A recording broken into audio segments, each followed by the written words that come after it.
Alright guys, this is jerninhgam here. England has worst expected deaths rating in Europe between March and June, BBC News. So we're going to be watching it now. We're going to see what the lady says in the news. New figures show that England suffered the highest rate of excess deaths in Europe between the end of February and the middle of June. The Office for National Statistics compared the number of deaths with the 5-year average. The death rate in England was 7.5% higher than in recent years, followed by Spain and Scotland.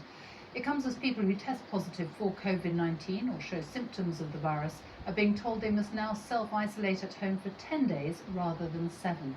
The change was agreed by all 4 of the UK's chief medical officers. Here's our science editor, David Shukman. It's a time of growing concern about a resurgence of the coronavirus, and of all the ways to fight it, keeping away from others is one of the most effective. So if you think you've got the disease wherever you live in the UK, you should now isolate not just for 7 days, but for 10. Government advisors say the extra time makes a difference. We were seeing a very nice decline. Now it's looking like it might be taking off again. We need to look at every measure we can which will mitigate that effect. And this is a contributor, we think, to limiting the spread of disease. There's still a lot we don't know about the virus, so extending the period of self-isolation is really about trying to stay on the safe side. From the moment you might catch the virus, you could become infectious 3 or 4 days later and then develop symptoms a couple of days after that. And it's at that point you need to begin your self-isolation. And scientists think you could be infectious in that time for up to 9 days. So having a 10-day period of isolation is about trying to minimize the risks. This comes amid a series of outbreaks across Europe. Testing for the virus is now offered at the German border. Masks are now mandatory in public places in Spain, an effort to avoid another disaster like earlier this year. The Office for National Statistics looked at the average numbers dying over the past 5 years to work out what are called excess deaths, how many more people than normal died at the height of the pandemic. France had a slight increase in deaths above average, but all the UK nations saw many more die. England, by this reckoning, lost most of anywhere in Europe.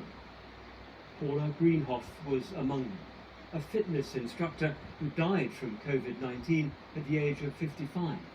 Her identical twin sister Karen says the government was too slow to act. We should have gone into lockdown immediately. As soon as our government and Boris Johnson was aware of the situation, we should have been in lockdown immediately. Thousands of people, including my sister, are dead.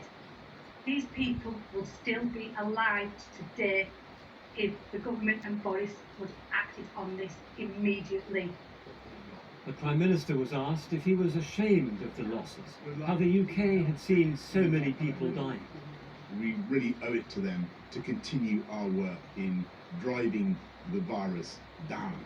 And clearly this country has had a massive success now in reducing the numbers of those tragic deaths. It is absolutely vital as a country that we continue to keep our focus and our discipline, and that we don't delude ourselves that somehow we're out of the woods or that this is all over, because it isn't. On a day meant to highlight thousands of new police recruits, numbers of a more tragic kind are dominating instead. And the virus still has the potential to claim more lives. David Shukman, BBC News. Wow, that was another short video about general things, about the virus.